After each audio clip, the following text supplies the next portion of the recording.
0 to 60 can define a performance car, but it's the fastest 60 to 0 that's the aim of Tarok's brakes.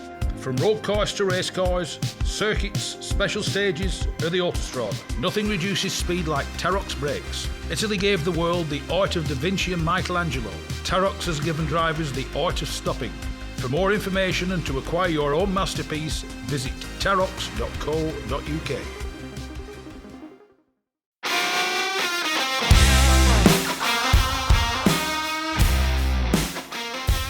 Yes, it's me, Mark Stone, and this is the Backseat Driver Podcast.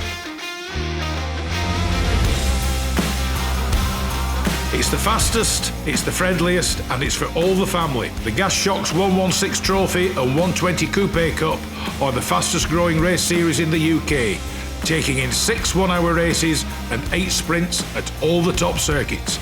Visit 116trophy.com to find out more and get yourself behind the wheel.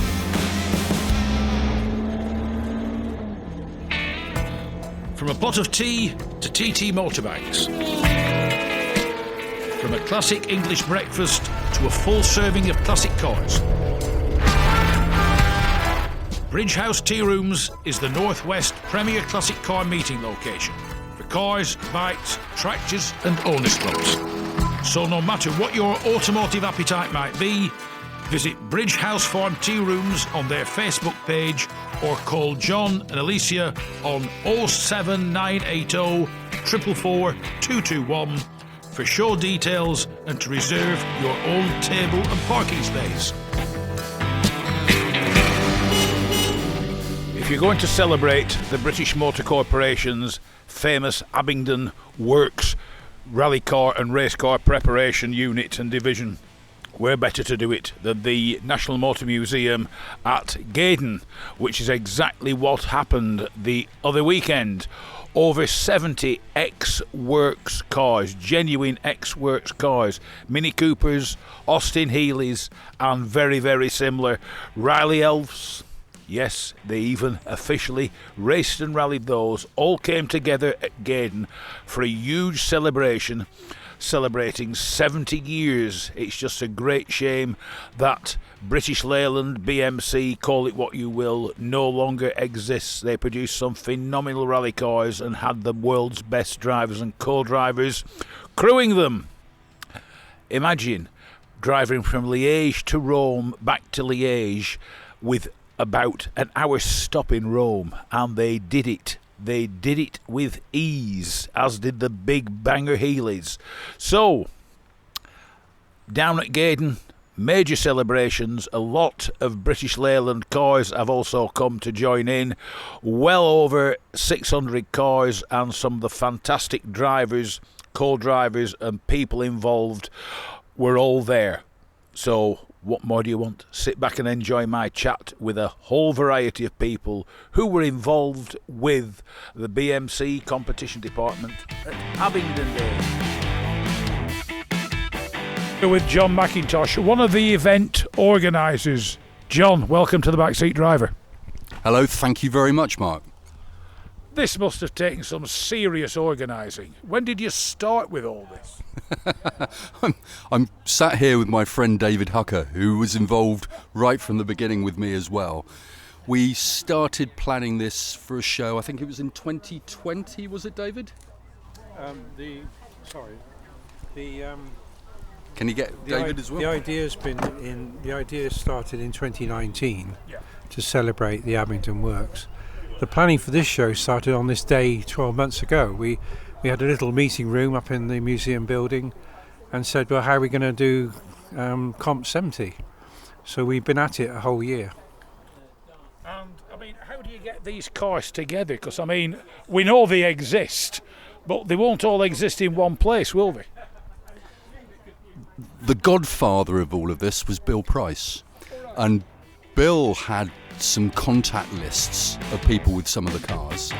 They weren't entirely up to date.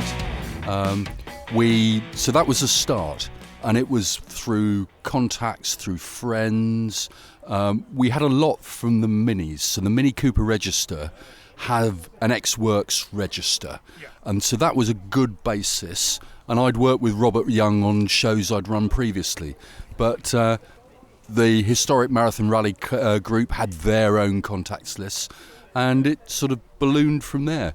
David did a lot of work on Facebook, and we advertised in some of the club magazines. So, I mean, it's been a tremendous success. I mean, how many works cars or ex-works cars are here? We got close to 70, although the museum have 3 minis and a metro that we know of. So we wanted to do 70 ex-works cars for 70 years. So if we borrowed them for the day, we'll have achieved our target. So what comes next with this?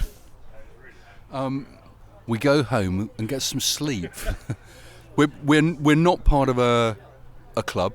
We might individually be members of clubs, but we're a group of enthusiasts that came together to do this, and there's no formal place to take it forward. I'm not sure whether all of us would be prepared to do another one, so this could very much be a one-off. Would there be any chance? I mean, Gaydon is a fantastic place. I've been many, many times. The one thing it doesn't have, or not to my knowledge, is anywhere where the cars could be driven, where spectators could hear them in. I don't mean driven at rally speed, but just to be able to hear them. Is there a possible venue, or is there anywhere at the museum where they could be just driven so people could actually hear them doing what they do? Gaydon hold what they call the Gaydon Gathering, which is on the first Tuesday or second Tuesday of each month during the summer, and they bring one car out from their collection and drive it up the hill, up the access road at maximum revs and maximum volume. But that's really a one-off, because the museum's constrained by the environment in which it's situated, so noise levels are quite important, and they really can't have an event that's going to have a lot of noise emanating from a group of cars. Yeah. Because 70 odd works cars would be impressive, wouldn't they? You would notice them, they were there, that's for sure. I mean, I think going back to your question about what do we do next, and John's quite right, I think we go home and go to sleep, but we photographed every single car here in this display. So, and also we will be distributing a list of all the cars that appeared. So we've got to sit down with Robert, who's our photographer, who's just sitting beside me, pretending he's not hearing and hoping he's not going to be asked to do yet another job. But Robert and I, over the next couple of weeks, will be sifting through all the photos he's taken. And I know all the owners would like a copy of a photo of their own car, if that's possible. So we've got to decide how it's best to store them and how best to distribute them. And I've got some magazine articles to finish off as well. And we will choose the photos to go with them. So we're not going to wrap up for probably a month. But in terms of, will there be another one of these? So certainly, if anyone thinks of doing Abingdon 75, I won't be involved. I'll be 81 by then, and that won't be top of my list of jobs to do. But no, I mean, it's a fantastic venue and a fantastic event to see all these cars together. Plus, further down near the museum, there's a lot of owners' clubs. So, I mean, have you any idea how many cars in total are here? No, and I haven't actually left this car park since we've been doing this. I spent 6 hours on here yesterday, and I've been here since 8 in the morning. So yeah, another 6 hours so far. So I haven't ventured off it. No idea at all what there is beyond the bounds of the hedges where we are. But once again, it's another event Gaydon can be justly proud of. So, John McIntosh, David Hooker, thanks very much for joining me on the Backseat Driver. Thank you. Pleasure. Thanks very much.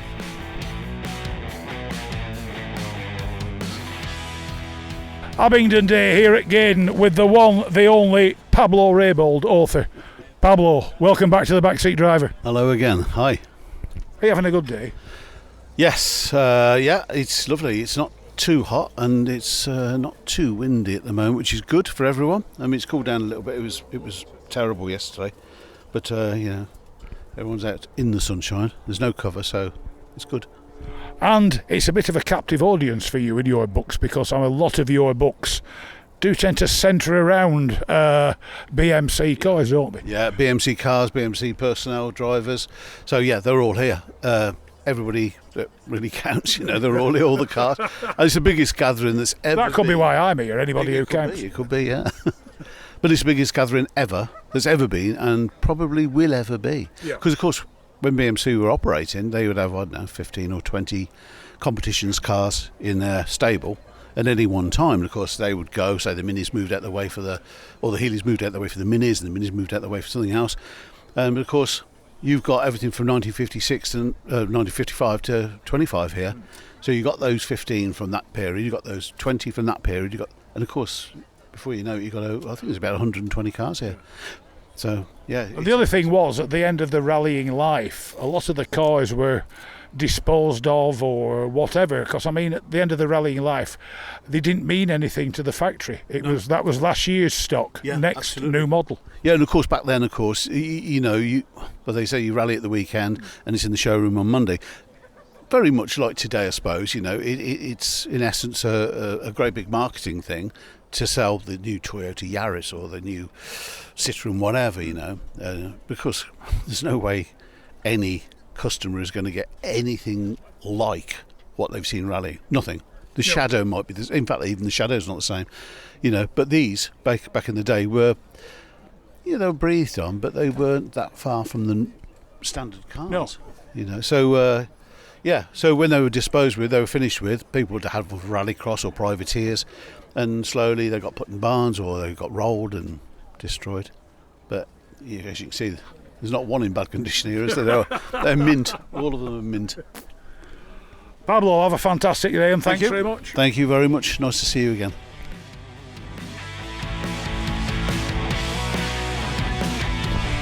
Here at Abingdon Day with Les McGuffeth and his famous Austin Healey 3000. A proper big bagger, really. Les, how's it going?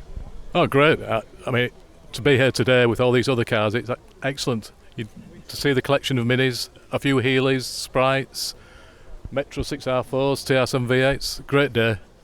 When you look round here, you realise just how prolific BMC and Abingdon competition department was. Yes, I think people that don't know anything about rallying in the 60s probably don't realise, and as we say, 120 cars here on behalf of BMC.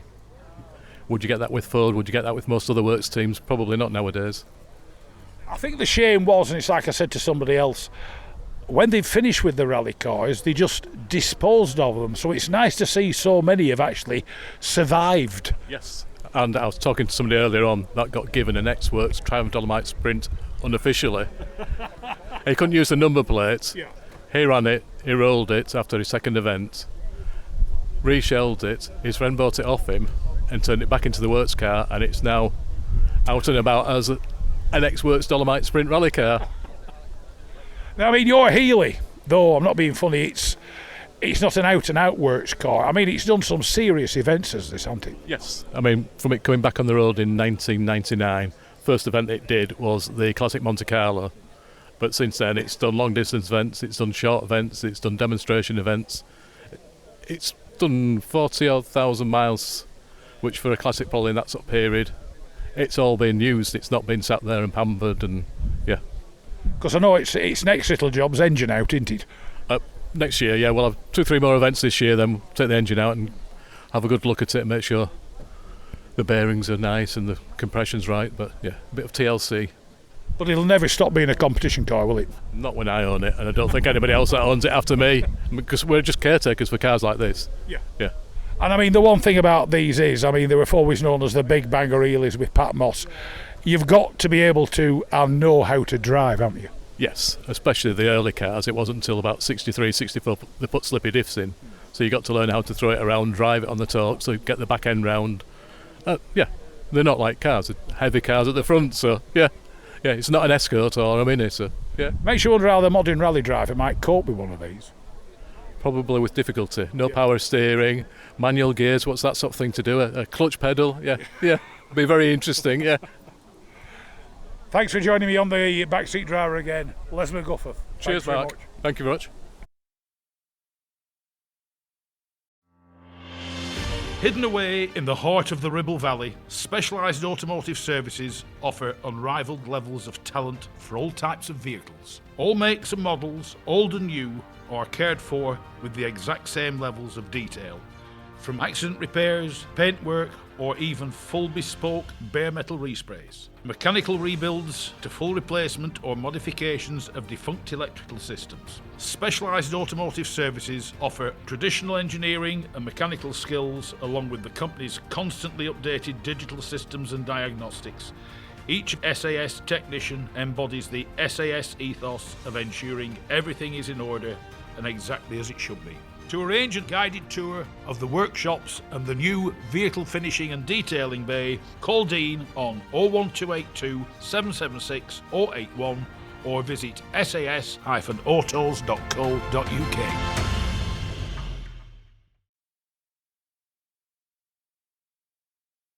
Here with Tim Reynolds, the man who was European service for Bromburl, Tina Kerridge and Tish Ozan on the London to Mexico, and the Maxis sat here today.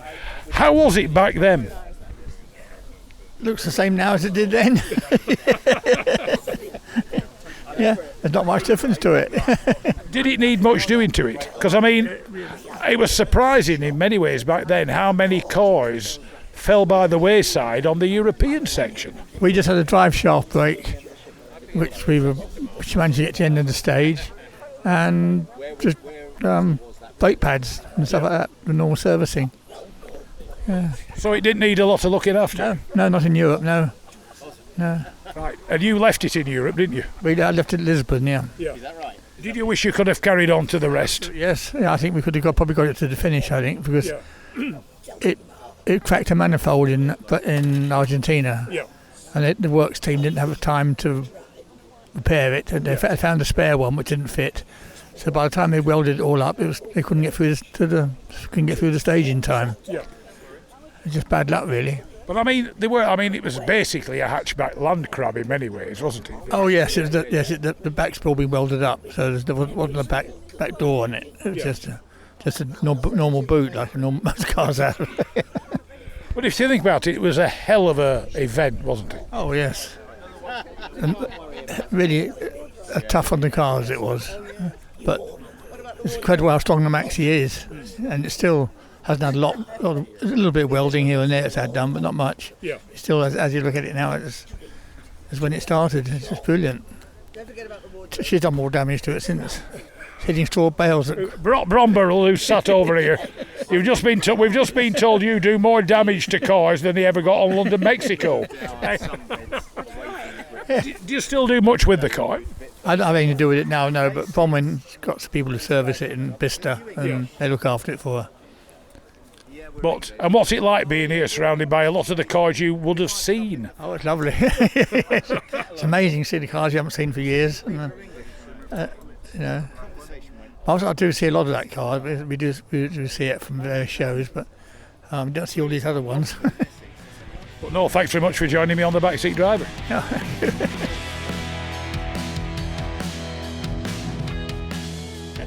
Here with Philip Ambrose, with all these ex-works cars. Philip, welcome back to the Backseat Driver. Thank you very much, Mark. It's good to be here in a sunny Gaydon. We were just saying before we went on air, there'll be quite a lot of cars here with family connections, won't there? I reckon about half a dozen. Yeah. There's the 1964 Spa Sophia Liège Healey. There's the Tulip winning car in which Tony navigated co-drove for Timo Mäkinen, 64 Tulip. And there's various others as well. Yeah. Does it make you wish or look like to get behind the wheel of them or in the co-driver's seat of them? I think they're too valuable to go out in anger nowadays, aren't they? I don't know, there are some people who will still take them out, and really that's what they were built to do. Oh, indeed, yes. It's good to see them out in action, certainly. It's not beyond the possibility you still see one or two occasionally. Goodwood, for example. Now, when you wrote the book, well, it was very strange as the book, because it was written in many ways, wasn't it? I didn't write it. I edited it. It was my uncle's autobiography, which was... I managed to track it down. It was in handwritten form in a ring binder that Stuart Turner had at his house, and he was about to chuck it out. Nobody will want this, and it's turned into a good little book, hasn't it? Yes, I mean, only did a small print run, 500, but it seems to have been well received, yes.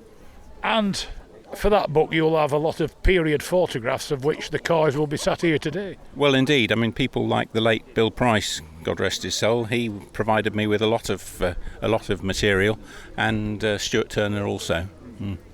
So it's a bit of a indirect walk down memory lane, is this, isn't it? Oh, quite direct, really.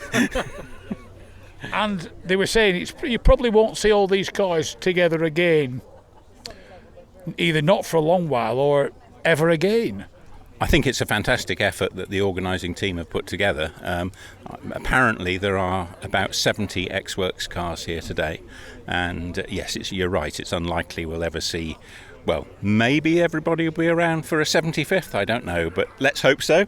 But there aren't going to be many more occasions. That is one of the problems. It's something I've tried to do, is interview a lot of old rally drivers, and it's a terrible thing to really say, but they ain't going to be here forever, are they? Indeed not, unfortunately. Philip Ambrose, it's been a pleasure chatting to you. Thanks very much indeed. Thank you, Mark. Bradbury, Historic Marathon Rally Group here at Abingdon. This must be one serious day for you guys. It is, and to be fair, we are an add-on. HMRG are an add-on. It's all about Abingdon cars, where we're the marathon cars. But there is a crossover with the Land Crabs, the Triumphs. So yes, it is. And I mean, how many cars are here, Abingdon cars, that did the big marathons? As far as I know, there's about 6. Yeah. But so not a vast amount, because obviously we've got the Hillmans, the Fords. Which aren't technically allowed here. No, they're not. But because we're a marathon group, then yeah, we get away with it. And what's interesting, a lot of the marathon cars, especially the BMC cars, are still active, aren't they? They are. Most of them are still used, or until fairly recently have been used on historic events. Some now, the cars are getting a bit old, they're getting a bit fragile, they get expensive if they get broken, and some of the owners will argue they're getting the same way. Yeah. So they're not being used as much. They're not being used that as much. Yeah. But I mean, I conclude they are actively preserved as well, of these cars, aren't they? Besides being used, they do preserve them to the best of their abilities. Oh, they do. They're all roadworthy. There's nothing. I think there's one being trailered, but purely because the engine isn't finished, so there's no engine in it. Yeah. But everything else they're all legal, roadworthy. Majority, even though there's no MOTs, are MOT'd, although they don't have to be. I think majority of us realise that's a bit of a daft idea. So yes, they're all road legal. And what else is coming up for the Historic Marathon Rally Group? Hopefully the NEC in November. A little bit of a question mark as to whether we've got a club area, because they're putting on a big VE Day 80th, so it's taking a lot of club space. If that comes off, we've got the 4 surviving escorts from the 1970 World Cup Rally. So we've got Hanno Mikkela's car that won.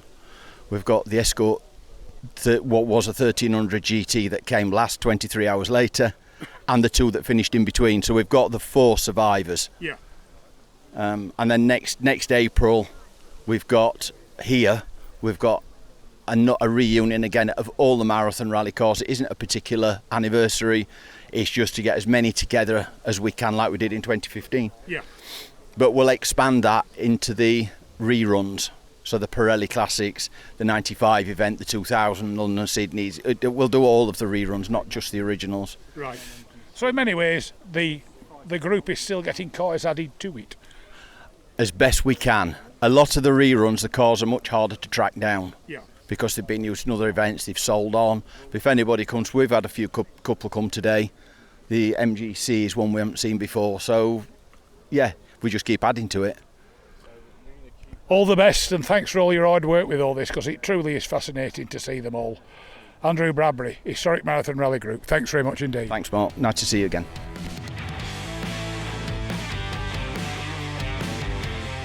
Gaydon, with 2 Gaydon first-timers, much to my surprise, Malcolm Graham and Keith Dosworth, here at Abingdon Day. Malcolm, have you enjoyed yourself? I've absolutely loved it, but it makes me right foot a bit itchy when I see them Healey 3000s all ex-factory cars. God, I want another go. Does it make you wish that you'd been born a bit earlier so you could have been involved in rallying from this era? No, because the Motor magazine only came out when I was a kid, and that's where I got my idea to go rallying from the pictures of Healey 3000s, Triumph TR2s and 3s. So I was born about right. And you've had the pleasure of looking at the ex-London to Mexico Ford Capri and the story behind it, because you used to rally a Capri, didn't you? Yes, and a very nice man he was too. Michael Ryman. Yeah, we shared a lot of stories about Capris, and it was quite interesting to know that I think, along with 5 or 6 others, that I was the first driver to win a national rally outright in the entire world. Nothing like modesty. You can never accuse you, Malcolm, of being modest, can we? No thanks, I'm just telling it as it is. And Keith, have you enjoyed it? I certainly have. It's actually nice to see vehicles that are actually older than you two for a change, which yes, I know, Malcolm. Yeah, it's all right. It's totally different. There is place for the modern cars, there's place for the historics, and the historics, the history that's behind them, the people that you talk to, the people you meet, and it's just open, it's friendly, and again, anybody that has any interest whatsoever, or even if you haven't really, just to come and speak to these people, because they're all genuine, nice people. They will give you the stories and their time without question. And as the old saying goes, they don't own these cars, they're custodians. I mean, these cars just drip history, don't they? Oh, yeah. I mean, it's like sort of so Bron Burrell with her London to Sydney Land Crab. You know, the history behind that car, the history behind the Capri, the history behind the Healey, the minis, all the works minis that are out there. I mean, we're sat next to the British Leyland service barge, for want of a better word, which it is, and to see the way it's kitted out. Yes, there is space for the modern stuff, but the feats of engineering and the vehicles that are here, it's just, this is how it all started. And the other thing is, a lot of them, besides the marathon rally cars, a lot of the works rally cars, the rallies they did, like Liège, Rome, Liège, in a Mini. I mean, what a phenomenal undertaking compared to a modern rally. It was hard, you know. I mean, you should know. You two are old enough to remember it. But it's... We're in some right grief here, I think. Well, it's true, though, isn't it? I mean, you know, I'm younger than the pair of you, I think. Or at least I feel it after walking around with a pair of you. You know, it's... Nowadays, there's a lot more preparation. Before it used to be a shoestring and a spare spark plug and you know, make it. And if you broke down, people stopped and helped. Nowadays, you're not allowed to touch them if you break down. It's only the one person. So part of me wants to go back to that way. And part of me says, yes, we have to go forward with all the, you know, the hybrid cars, the hydrogen cars, the competition cars. But there's such an era about the historic. And that's something gives you a chance to relive when you're here, like doing the Rally Monte Carlo Historique, like doing a lot. I think over in Europe there is more behind it. Yeah. I think we sadly lack, which is a shame, because we have so much history to give and show. And this is the era when a laptop was the tray you ate your tea off. Correct. You still do, don't you? Yes. I also have Horlicks for me tea and go to bed nice and early. Mark Graham, Keith Dodsworth, it's been a pleasure. I'd like to say it's been a pleasure, but thank you very much, gentlemen. Thank you, Mark. And you're most welcome as always.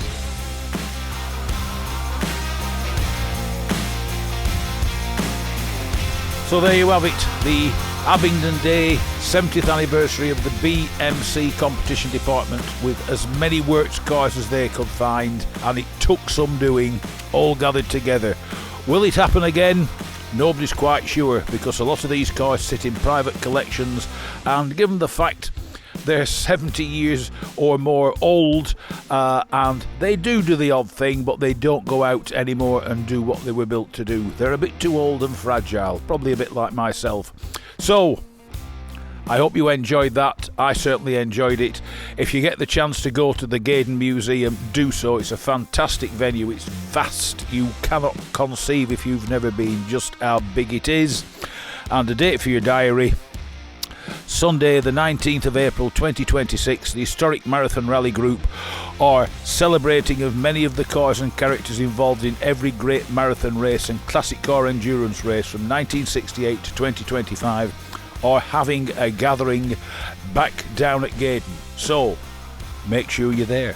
Sunday 19th of April 2026.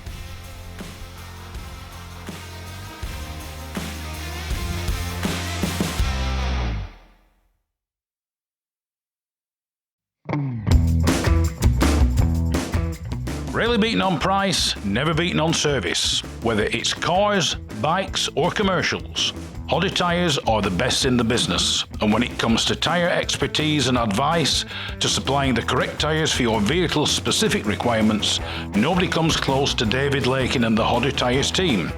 So give them a call on 01200 613 192 or visit the website at hoddytyres.co.uk.